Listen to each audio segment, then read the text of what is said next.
On today's episode, I have an amazing guest, Alexa Curtis. We are the #1 customizable microphone cover and microphone flag brand out there. So we really help creators and corporations rebrand their gear with their logos on all their products. You know, with so many podcasts, so much content out there, and people swiping like this super quick, these mic covers really make people stop scrolling. So it's a really, really good visual hook. Everyone's about like a verbal hook. And this is a visual hook. Why does every podcaster need something like this? This particular space is incredibly outdated. We've been able to make it like a fun and sexy experience to rebrand something you're already buying, but we do it better and with your brand on it. Over the past 10 years, I've built the site out into this full-time lifestyle site that ended up getting me a show on Radio Disney that I hosted called Fearless Every Day. Do you implement any learned strategies from your Radio Disney days to your own podcast and social content now?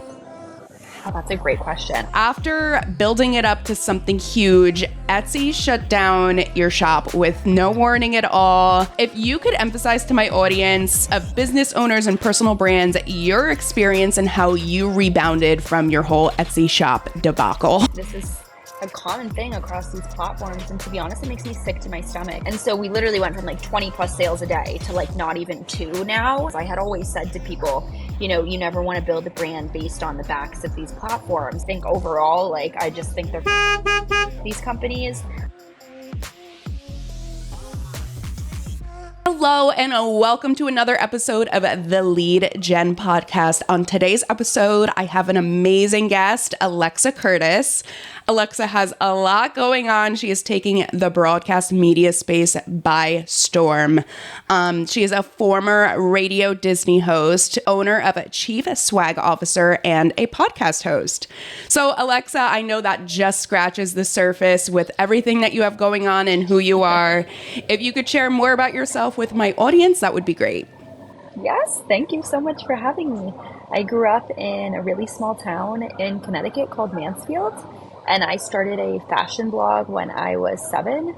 I was 12 when I started the blog. I started the blog because when I was 7, my dad was wrongfully convicted and put in prison in Rhode Island. And the year that he got out, when I was 12, is when I started the blog. And so over the past 10 years, I've built the site out into this full-time lifestyle site that ended up getting me a show on Radio Disney that I hosted called Fearless Every Day. And while I was at Disney, I started building another company called Be Fearless. And then most recently, I started a company called Chief Swag Officer. So we are the #1 customizable microphone cover and microphone flag brand out there. So we really help creators and corporations rebrand their gear with their logos on all their products. Yes, no, and you know, I saw all your stuff, all your products. I have my own coming. I am so excited to use my own and obviously show my audience, you know, what it actually is, what it's all about. So going back to your Radio Disney days really quick, do you implement any learned strategies from your Radio Disney days to your own podcast and social content now? Oh, that's a great question. I loved having a Disney show, and you know, you're a podcast host, so you can probably relate to this. Putting and producing the show and doing the show and interviewing on your own is so much.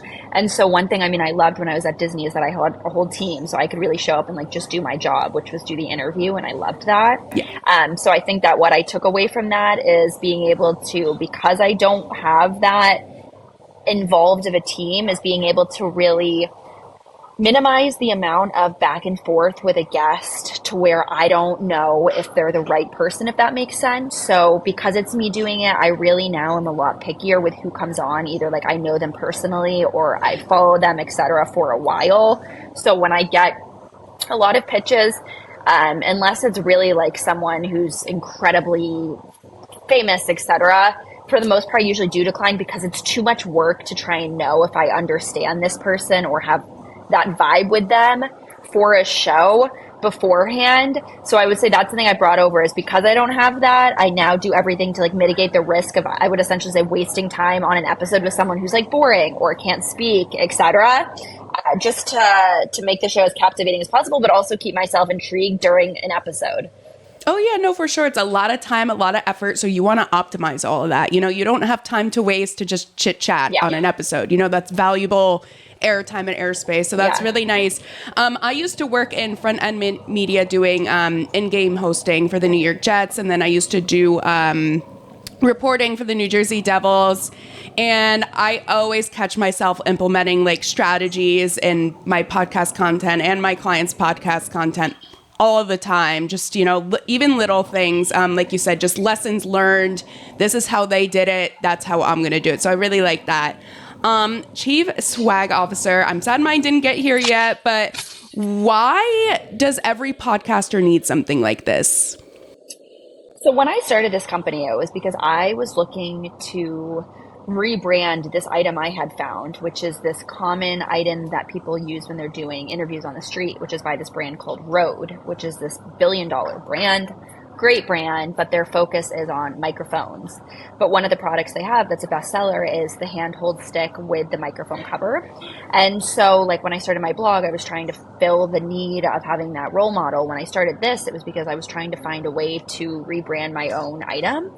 And so I've seen that not only through my experience, but also just kind of watching and analyzing this market, that companies like Rode are really great for the product, but when they're actually being used by creators or corporations, it's very strange for someone to have the large name Rode branded on their item. And so the first item that we launched was essentially rebranding that Rode item, and that was really what put us on the map.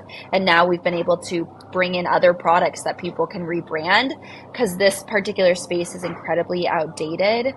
And so we've been able to make it like a fun and sexy experience to rebrand something you're already buying, but we do it better and with your brand on it. No, that's awesome. And, with so many podcasts, so much content out there and people swiping like this super quick, and these mic covers really make people stop scrolling, because they see it and they're like, what does that say? Oh, that's what it says. Next thing you know, they're listening to you talk. So it's a really, really good visual hook, because nowadays everyone's about like a verbal hook, saying the right things. And this is a visual hook. So I think that's really, really great. The product, I absolutely love the product. So I'm so excited to get my own. I know we spoke about this briefly before you came on, but after building it up to something huge, Etsy shut down your shop with no warning at all. I really wanted to bring this up because, TikTok, they're always talking about it getting banned now. I lost my own personal business account that I grew to almost 200,000. On TikTok? Yeah. You talk about trauma. They banned it. They banned my account. What? No warning. I just went on one day and it was banned. Yeah. And that's really how I ran my business and generated leads for it. I genuinely went through the 5 stages of grief. I'm not even joking. Like I was really upset, and that's why I'm on here now, which I'm sure you can relate to with your Etsy business. I'm sure that was a huge income stream for you, because you have all those people there, that audience, the reviews. Oh my gosh, so much stuff. But even me with, my own personal account, that's how I found pretty much all my audience. That's how you initially find them.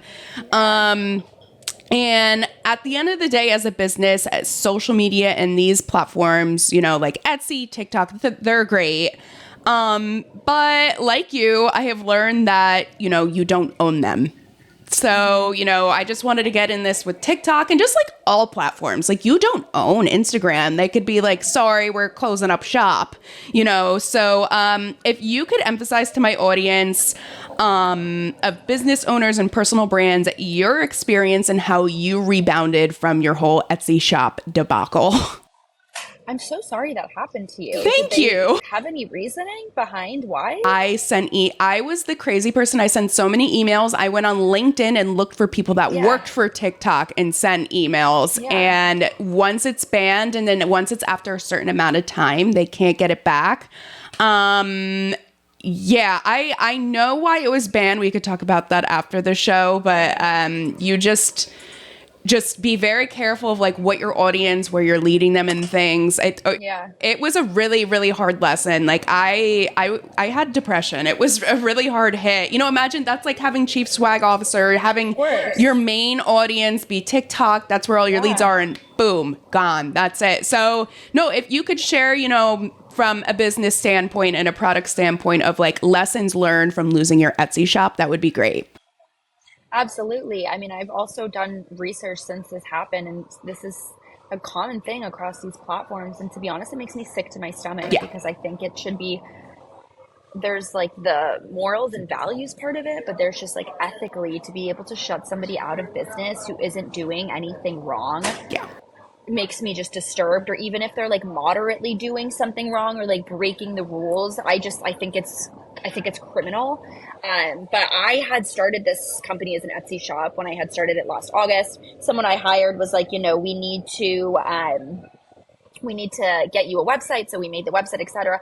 Because of Etsy and the SEO, we were at the top of Google. So when we lost that, we went to now like midway in the page. But, you know, the Etsy, because it's a newer brand, the Etsy store, I think, brought validation to like, oh, we're a new company. And, like, we're a real company, the reviews, etc. So I always knew that the brand was bigger than an Etsy shop, but the amount of traffic was so high. And so we literally went from like 20 plus sales a day to like not even 2 now. And most of the sales were brought to our website. But when I started my blog and over the course of my career, it's quite interesting because I had always said to people, you know, you never want to build a brand based on the backs of these platforms. And I just said that as like a gut intuition. I never said that thinking like I'm going to go through this one day. So I mean, I've learned, I guess, a lot. I think overall, like, I just think they're fucking assholes and like it's a piece of shit, these companies. Unfortunately, you need them as the creator or the brand, whatever, then they need you. But I think that they're trash, and I think everyone regardless should have a website.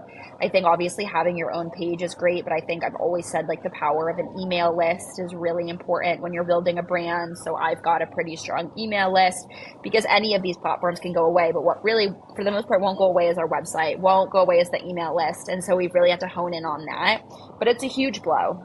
Yeah. Oh my gosh. I'm so sorry that happened. And I didn't even think from that standpoint, you know, with Etsy, you're ranking on Google, you know, just through SEO reviews, their recommendations and things like that. So I'm sure that was a very hard hit. But I'm so happy to see that you were able to like rebound from that because no matter how much I tried, I just couldn't rebound the same way that I did. I tried and it was just exhausting. And it was a really hard hit. So that's why I always recommend, like you brought up, building a very strong email list, generate those leads to something permanent that you own. Because unfortunately, yes, these companies are fucking assholes. Because, you know, the largest creators out there, like Alex Earl, if her account gets banned for some reason, they're going to have it back up. Not for me or you, though. You know, that's not going to happen. So it does suck, but lots of lessons learned, which I'm sure you had. So thank you so much for sharing that with my audience. But overall, you know, where can my audience find you? Where can they find your product? Well, our website is chiefswagofficer.com. My personal social media is Alexa_Curtis. And then the Chief Swag social media is Chief Swag Officer. Okay, awesome. Alexa, thank you so much for sharing all this and being vulnerable with my audience. Thank you so much for taking the time to come on. Everyone, be sure to go check out Alexa, check out Chief Swag Officer. I'm going to have a discount code in the description below, which your people gave to me. So I'll have that there. Next week, I'm going to have my new mic cover on. I'm so excited to show everyone. Alexa, thanks for coming on, and I will see everyone in the next episode.